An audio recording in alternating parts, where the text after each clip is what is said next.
I'm going to show you a new approach that I haven't shown before that's actually beta.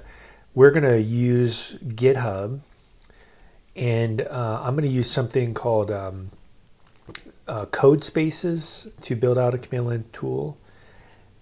And what Codespaces is it's a dev environment that allows you to work right inside of GitHub itself. And I'm also going to show how we can use GitHub Actions at the same time to build these out. And then I'll have a command line tool inside at the same time. So we're going to use all of the fancy features of GitHub here to build out a development environment in a web browser, do CI/CD inside of GitHub Actions, and then also build out this command line tool. And additionally, I think we have some time for a little bit of Docker command line tool integration as well. So got a lot to tackle, and it's all pretty new stuff here. So I'm going to get right into this. So first up here, let me go to a GitHub location, and I'm going to just open up a new shell, and I'm going to click on this Codespaces icon. Now, unfortunately, this is beta, but I think they're going to announce it maybe even like this week, because I think there's GitHub Universe. But let me show you what this does. So Codespaces, I'm going to get rid of one of my old Codespaces here and delete it and recreate a new one. So what Codespaces does, which is pretty cool, is it allows me to write code inside of a Docker container inside of GitHub. This concept is similar concept in the fact that AWS Cloud 9, Google Cloud Shell, which we'll get into in a little bit, can do similar things. But in order to use this, then I'm going to need to create a new repo from scratch, because we'll do this together. So I'm going to go back to GitHub real quick here and just make a new repo. So we'll say new, and I'll call this Codespace DevOps. There we go. And it's for description, this is a Python for DevOps Codespace repo. And inside of here, I'm going to add a README file. I'm also going to add a gitignore for Python. Let's go ahead and do that. And additionally, I'm going to say create repo. So once I've done this, and I'll share this with you as well, so you can get access to this. There we go. Okay, so now that I've created this, I can go to Codespace, and this is called Codespace DevOps, and play around with it. So I'll say new Codespace, and say Codespace DevOps.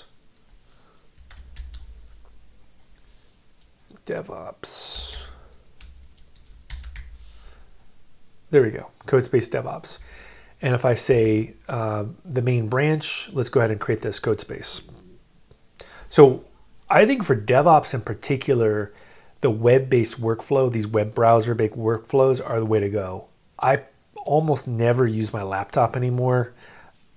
And I mostly like to use things in a cloud-based environment, or like in one of these kind of environments, just because a lot of DevOps is you're in a web browser anyway. So let me make this a little bit bigger. And in particular, what it does is it uses Visual Studio Code as a shell. Make this a little bit bigger.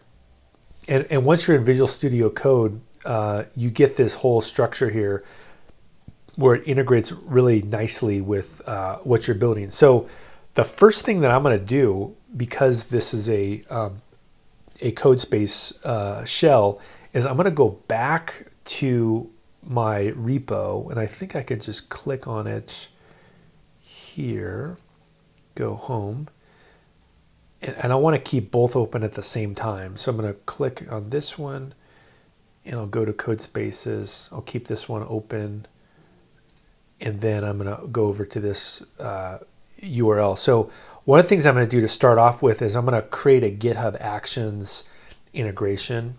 And so this isn't beta. You can definitely do this yourself. So I'm going to say set a new workflow for myself here. And I've already got some of this set up in another repo. So I'm going to go to GitHub Actions demo, and I'm going to grab something I did earlier. I don't know, grab this or something like that. Let's see. Let's go to let's grab AWS YAML. Sure, let's just grab this one. So I'm going to just take this as like a template, and I'm going to throw this inside of here. I'm going to change this though to just call this, Codespace. And what I typically will do in my projects is I have a few different steps, and I believe in terms of Python, we can probably just say Python 3. I think it has Python 3.8. We'll just do Python 3.8. We'll say Python 3.8 here. And then install dependencies. I usually use a makefile for this. And so we can start with that. We can just say makefile. And if I commit this, I believe it will allow me to get this cooking to start with. So if I go back to Codespace here, it should, if I refresh it, be able to integrate with a virtual environment. Okay, this looks like it's ready to go. So once I've got this set up here,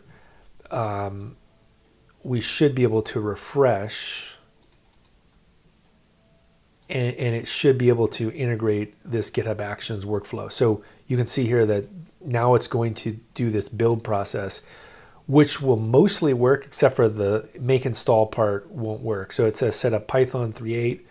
Good. Okay, so it failed at the make dependency section. So it can run Python 3.8, but it failed here because I don't have the makefile installed yet. So if I go back to this Codespace and I do refresh, it should have a little bit more stuff inside of here. Let's double check. Okay, so it didn't do that yet. So I'm going to have to create this makefile. So I'm going to say touch makefile here, and then I'll go back to my other example project and just grab a makefile out of here. And let's go ahead and do this. Let's just grab this and go to this Codespace. And now, because it's inside of Visual Studio Code, I've got a pretty good editor here. So I can just paste this in and just get rid of stuff I don't care about. I just care about install. I'm going to just change. I don't need any of this. Just get an installation. So this is the way I typically do a basic Python project. Is I have a makefile that has an installation step, it has a lint step, and then a format and a test. So let's go ahead and create those other files. So I need to create a requirements file here, like this, and then I need to create a hello file that will turn into a command line tool in a second. And then I need to go to the requirements file and install a few libraries. So let's go here and we'll put in click, PyTest, and PyLint. Right, those are probably the basics that I would care about. So now that I've got that, if I say git status here, I can say git add, makefile, and in fact, maybe the hello file, even I could put something inside. And what we can do here is we can say, def hello or something like this, or hi, and we can just return hi for now. There we go. So we got something in there, and I'll say git add star, git status, and let's commit these in. Adding basic structure. Now that I've got this basic structure and I push it, notice how it's got actually good integration with GitHub, which is pretty nice. So it's going to allow me to merge here. So let's go ahead and merge this we're going to go ahead and say, we'll say save.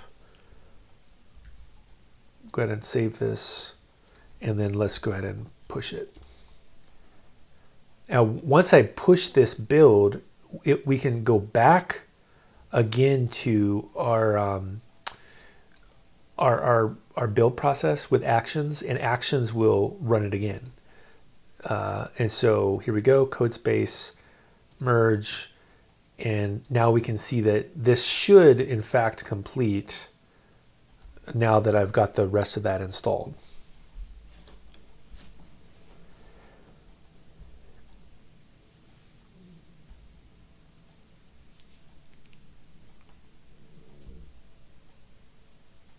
Okay, so it's still having an issue here installing the dependencies, and there we go. Let's look at what the installation step, it says, okay, no distribution found. Oh, well, I misspelled it. Okay, so we can go ahead and fix that. That's an easy one to fix. There we go, pylint. So it also proves, and I think we can use Python black as well. We can put that in there. And I'll do the same thing. I'll just say get status, get add requirements. So you can see how this is a very iterative process that uses the DevOps best practices, right? Of always making things better, automating things step by step. Okay, let's go ahead and push this into our GitHub Actions again. It'll trigger again a build, and let's take a look at that. Here we go. We should have another build processing. There we go. Adding requirements, build. Yeah, pretty fascinating actually. Google or GitHub Codespaces is actually a pretty legitimate build environment now for, as a developer. You could basically develop all your code right inside of GitHub, and it's your IDE, which is a fascinating process. Here we go. It's installing the dependencies. So we set up Python 3.8, and there we go. We're able to successfully get all this stuff working. So I guess the big thing here next to do is that we want to go through and essentially install these dependencies, and we've done it. So if I go back to this now and I refresh this, you should see that one of the things that we could do inside of here is we could also create a virtual environment and test things out, right? Because if I go here and I want to test this locally, if I just say, make lint, for example, or whatever it is that I need to do. One thing that I always need to check out is which version of Python and I'm running the system Python, and typically that's not a great system way to develop my code. And so what I like to do in an environment like this is create a virtual environment. So I'll say first double check which version of Python we have. We have Python 3.5 here, and what I'm going to do is say which Python. And again, we know that the Python's there, so I'm going to create a Python 3 virtual environment. So I can say virtual environment and say tilde/dot codespace.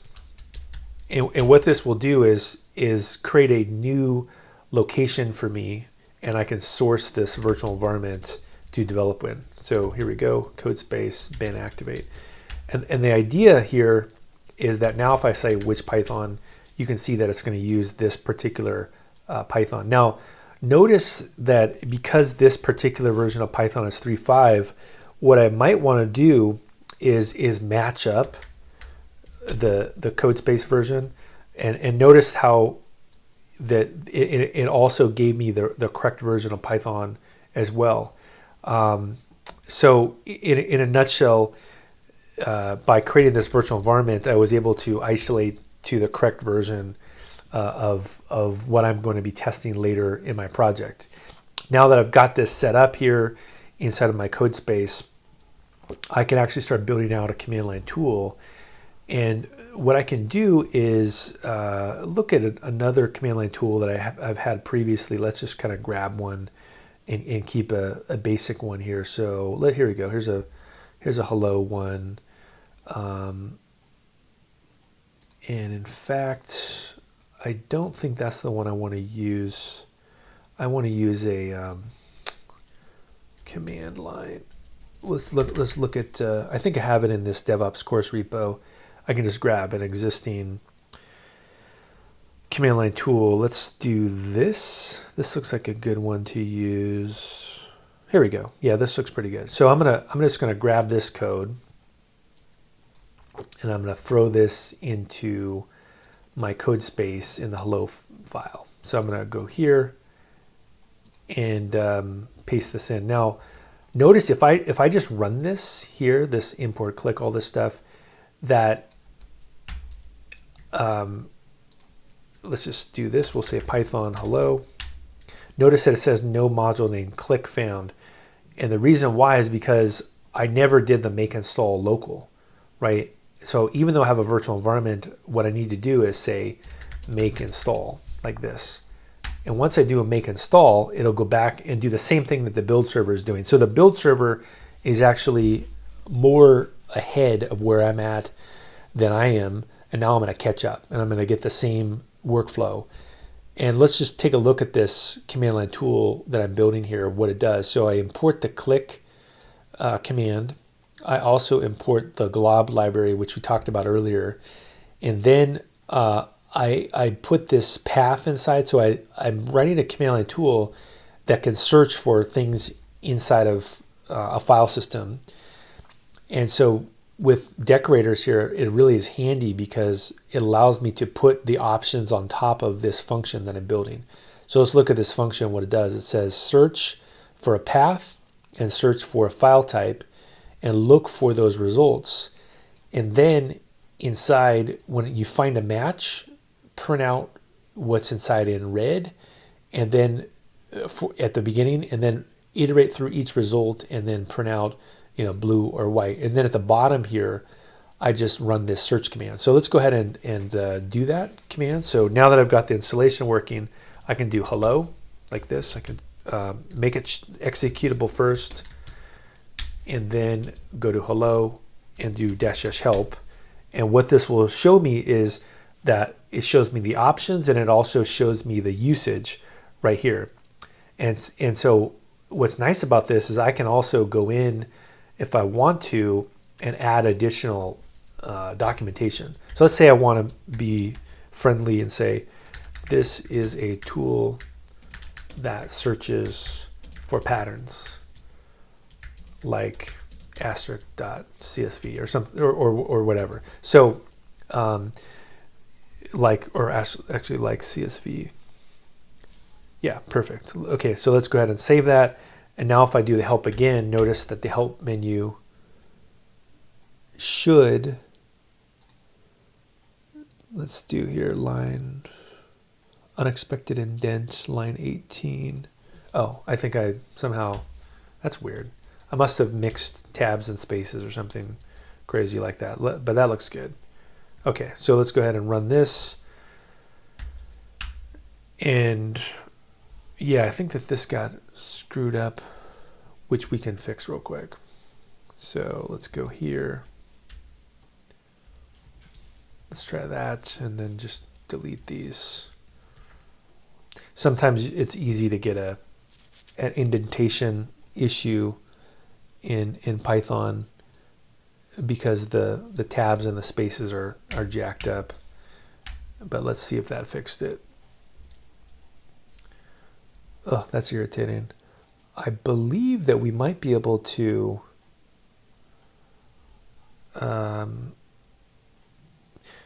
let's see here. Do I see the space issue? I don't see that issue. But let's try one more time. Line 17. Maybe here. Let's try that. Oh, irritating. Well, what I can do that's easy is that, yeah, not sure why well, we could also just do this and just try it one more time, just repaste it inside of it. That's the problem with cut and paste code, is not necessarily the greatest idea. There we go. So the help shows up again. Just so I don't screw things up, I'll just not put the documentation in there. But basically, you can put additional documentation by putting it inside of here. Now, if I want to run this thing, what I would do is I would just say path. It will say path and say dot, and then dash s file type, and we could say py. And so you can see here that, look, it found, it's not, the output's not great because it's in blue. But maybe we'll change this to, I don't know what colors Click has. Let's see, does yellow work? Let's try that. Maybe that would be a good color. There we go. So that's a little bit better. So you can see that if I just put in the pattern, we can find things. If I do type makefile, it could find makefiles, or I guess it doesn't. There's no extension to the makefile. So, but it could find txts. Right, there we go. It finds txts. It finds whatever extensions I want to look for. So I have a neat little command line tool here, and I also could do make lint on it to see if it is able to run. And there we go. We got a lint as well. So I've got installation, I've got lints, and I've got a test here. So I've got a pretty, well, I don't have a test yet, so I need to build a test next. So I'm going to say touch test hello, and to build out a test, pretty easy in Click. If I go back here, what I can do is steal a test that I wrote earlier, and I'll show you how this one works. And so the way this works is that inside of this, let's just make this a little bit bigger. Inside of here, I would need to say from Click testing import CLI runner, and then say from CLI import search. And then what will happen is I can import this, actually I'll say from hello import search, because that's the name of the command line tool. And then what I do is I build a test that invokes that command line tool with an argument. And what I'm going to say is that I want to look for a Python file, and it should return back a successful error code, right? So let's go ahead and do a make test now. If I say make test, one of the things that it has a problem with is there's no coverage option. And so what I need to do is install another tool called pytestcov, which is a coverage tool. There we go. That looks good. And in this case, in order to install it, I have to say make install. And this will install the pytest coverage tool. There we go. You saw it, just installed it. And now if I say make test, it'll show me as well the test coverage. Let's look at the command that I just ran, the make test command. Notice it says Python, run the pytest testing library, pass in coverage report for hello, and then run this test file. So now I basically covered this. This one is somewhat self-explanatory. I've done a lint, which makes me able to detect syntax errors, and I've done a test. This is one that's kind of a neat one to do as well, is that there's a formatting tool that cleans up your code a little bit. So if I type in make format, this will run Python black, and it will actually just kind of clean up the code. And it may even have cleaned up the spaces or problem that I had earlier. But basically it reformats so your code looks a little bit better, right? So it doesn't have as much weird styling essentially. So it makes it look a lot more professional. So now that I've got that thing cooking, what I can do is check this into the build system. So let's go ahead and do this. We'll say git status. Actually, before I do that though, let's go to GitHub Actions here. Notice this workflow, and I can change it. And what I can say is that not only do I want you to do an installation, but I want you to do these other steps as well. So I want you to let's do a lint, right? So we'll say run, and then I can just pipe this command here like that and say make lint. And then I can add another step that says name test, and then we can do make test. And then if I want to, I can even format the code just so that I see if there's a formatting error that needs to occur or formatting that needs to occur. So I can say format, and then I can say make format. So what's nice about this whole setup here is that I can actually go through and build this step by step locally, and then have the build server automatically check it. So let's go ahead and check this. So we'll say git add.github, git add hello, git add requirements, git add test hello. We go and adding the tests. Okay. Great. So this will kick it off locally, and I believe that I don't know what this does, but looks interesting. I guess you can remote show ports. But the other thing that we can do here, I wish they had a link to the I guess this is the link to the GitHub, but the build system, I don't see the link to it in here yet. Maybe it is in here, I don't know where it is. But if I go back to here, we can look at the latest build. Let's see, go actions, adding tests, and something happened. What did we do? So every step must use a uses or run command. So I think I screwed up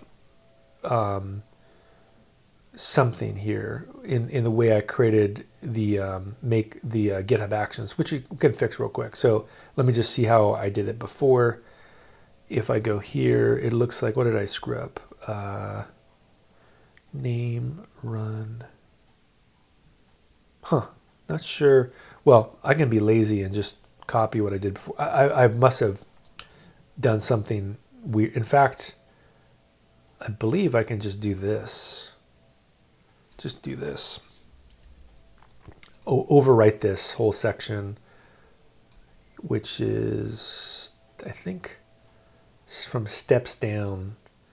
Let's just do that. Is that right? Steps. Again, I don't know what I did differently, but I forgot a run step. That's what I screwed up. But it looks like steps uses name. In fact, just to be extra safe, let's just copy this whole thing because that's exactly what I want. I'll just copy this. So basically it's Python continuous integration steps for GitHub Actions on push, use the Ubuntu operating system container, check out Python 3, and install the dependencies, do a make install, make the lint, make the test, make the format. Okay, that looks good. Let's go ahead and check that in, and we'll do GitHub. There we go. Adding GitHub Actions steps. Okay, so we've got GitHub Actions here cooking. Let's go back again to the build system and ensure that this latest workflow is building. There we go. Add GitHub Action steps. It's queued up.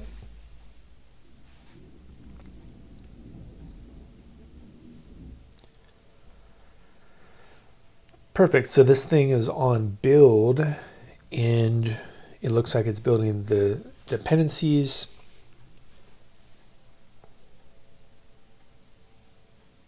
Linting, testing, everything works.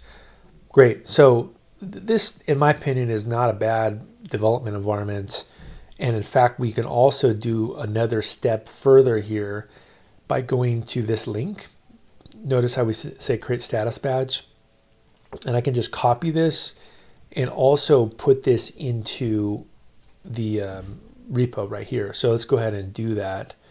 Let's put this build status here inside. So this is essentially like a showroom for Google, not Google, I keep saying Google, GitHub Codespaces here, where I've got a full working project step by step that has the build process with continuous integration and also the structure of a Python project. I call this the Python scaffolding and a command line tool. So this really would be a good thing to potentially fork and build, based on the structure. So let me show you a couple other things here that are important.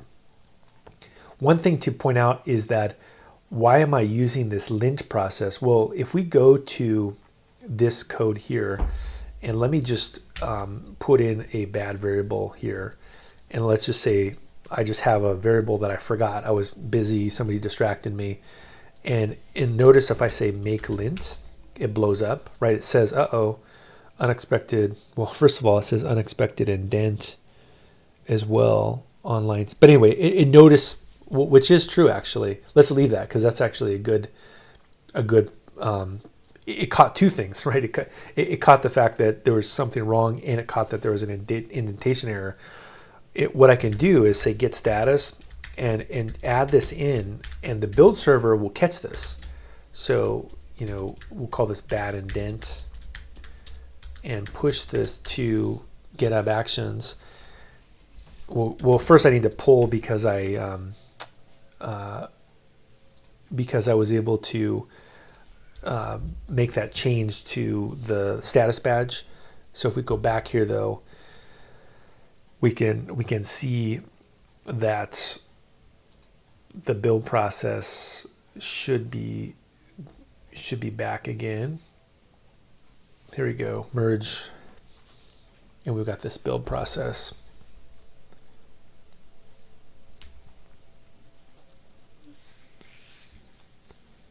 This time though, when it gets to the lint step, it's going to fail.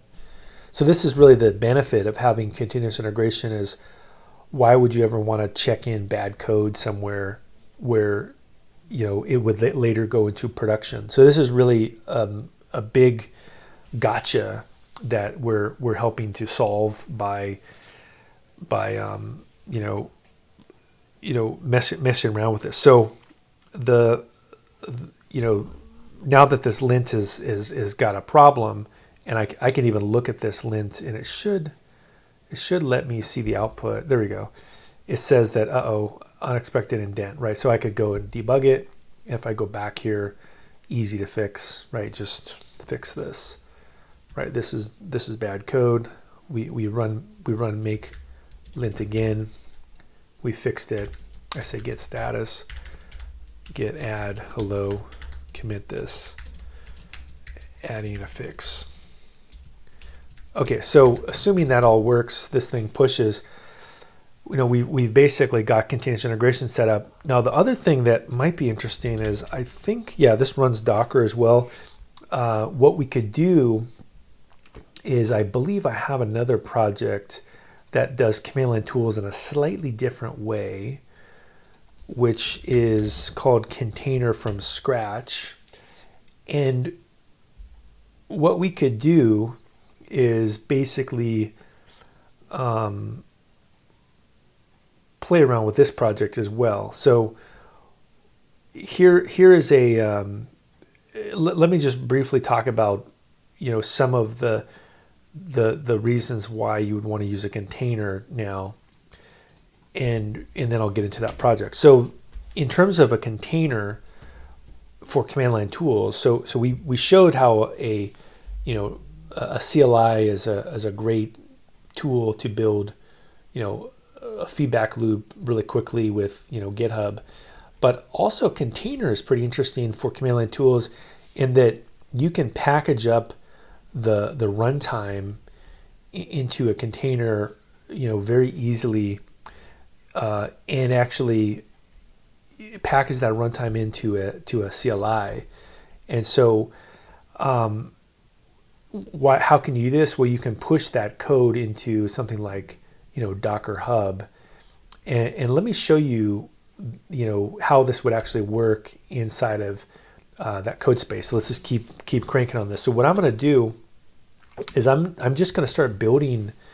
I'm going to take some stuff from that other project step by step. So I'm going to first go to this Docker file, and I'm going to throw that in. Actually, before I even do that, let me just run it. So first up, if you notice that there's a command here that allows me to run this command locally. So let's go ahead and take a look at this. So if I go back to Codespace, we can actually go like this, and I'm going to run this remote command as a command line tool. Let's go ahead and do that. So it downloads this, runs it local.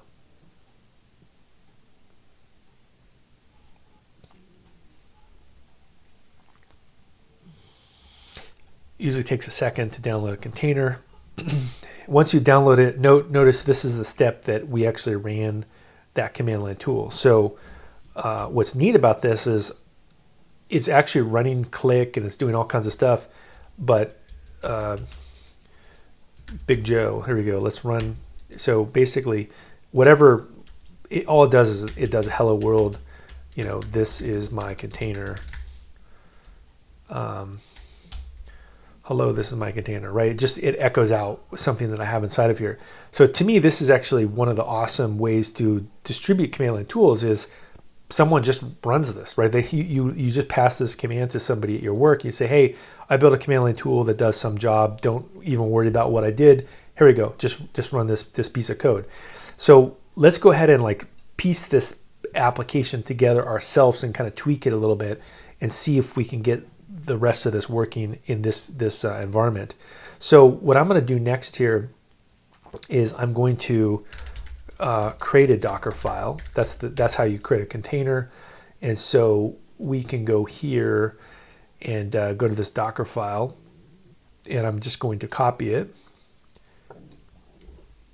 And let's go back to this, and let's go to this Docker file. Notice how it recognizes it as well.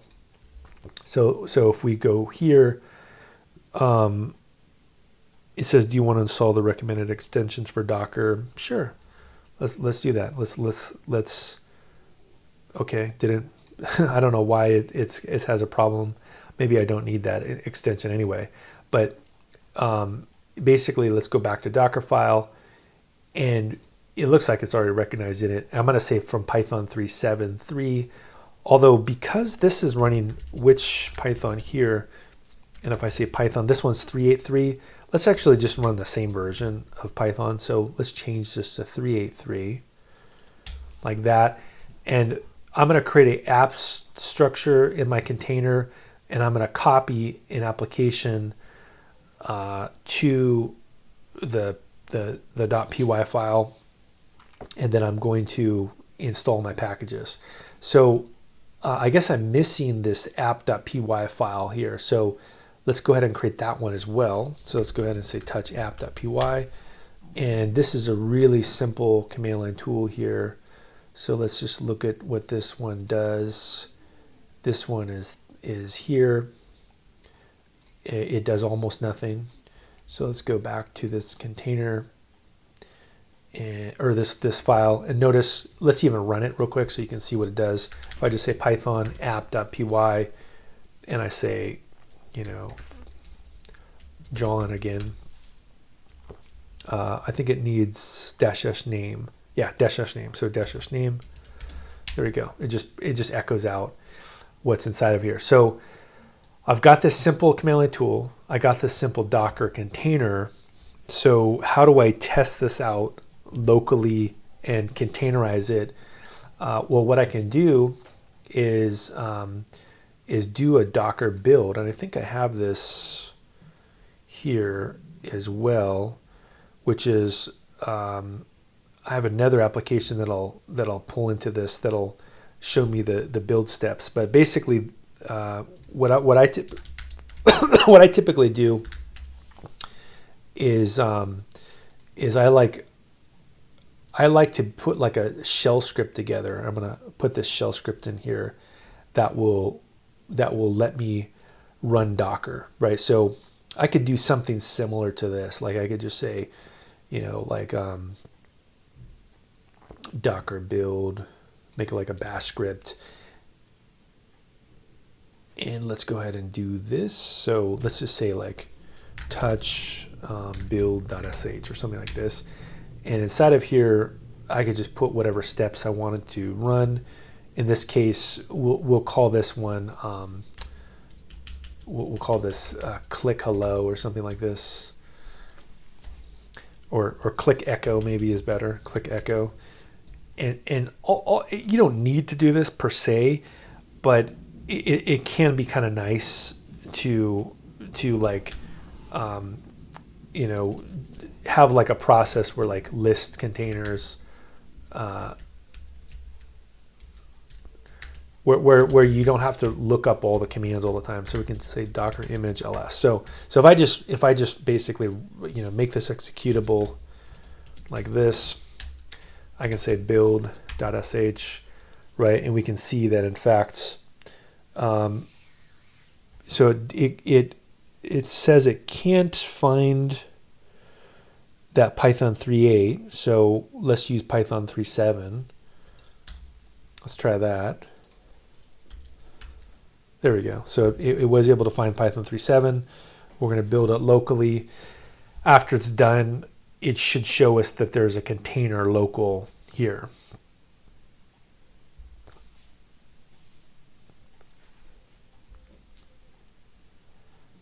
There we go. And we can see that there's now a container called click echo. So now that I have this local container, what I can do is do that same command that I did earlier. So I can just do a history here, and let's see, it was like this. So let's even put this into the build process here, and we can say run container, right, like this. And so I say docker run. In this case, though, we know that the container's name is something different. It's called click echo. So I just swap this part out here, click echo. There we go. And then this should, in theory, do the same thing that I did before. So I can actually just run this like this, refresh this, and run this docker command. So this should run the same app. And there we go. So now we know that in theory I could push this into, let's say, Docker Hub or Amazon Container Registry or some other registry. So in a nutshell, this is one of the great things about using an environment like GitHub Codespaces, is that it really does speed up development, and also using containers and the click tool. So let's go ahead and check these in. There we go. So Docker file, git add app, and git add build. Check it in. Adding projects with Docker. And even to be nice here, I could add some README. Like I could say, what it does. So we have, example, we have a click CLI tool with full continuous integration, and we also have a Docker command line tool, and we'll just say this is a basic cookbook for building command line tools for the modern era. There we go. So we got this documentation here. Perfect. Git status, git add readme. There we go. And let's just double check that everything works. Adding changes, and you could do like more fancy stuff too. Like, for example, Docker can can be built programmatically. So I believe inside of GitHub Actions, you could actually create a new workflow. And in fact, I thought there's containers was a workflow here. I think you can search for different workflows, but I believe you can actually build the container automatically if you wanted to. You could also push this to Docker Hub programmatically, I believe. Here we go, like build a Docker container and publish it to the Google Container Registry. So if I wanted to deploy to Amazon or deploy to Google Cloud or whatever, it would actually be pretty straightforward. So let me just show you that real quick. So if I wanted to deploy to GKE, I would just need to have my secrets, which can be stored safely inside of here. And then what I would do is I would push this to to Google's container registry, build the project right here. Here we go. And then once it's been pushed to the container registry, then you could actually deploy it with Kubernetes and then actually have that running in process. So this is pretty close, what this has already got set up here, to being, you could do a lot of things with this sandbox project here. But it's intentionally simple. So there's a lot of good stuff going on in this particular project. So this is probably a good time to answer some questions about this. And let me go through here and see what kind of questions we got. So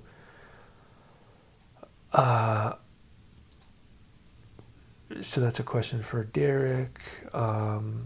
The indent. Oh, okay. So someone had basically we already solved all those questions. So yeah, in a nutshell, I think that this Codespace, it's still a beta product, but the concept is similar. Even if you're not on the beta list, you can do this with AWS Cloud 9, or you can do this with Google Cloud Shell or another particular environment. I believe that this is probably going to be woken up when GitHub Universe is live. So we're well prepared. You can fork this Codespace and play around with it.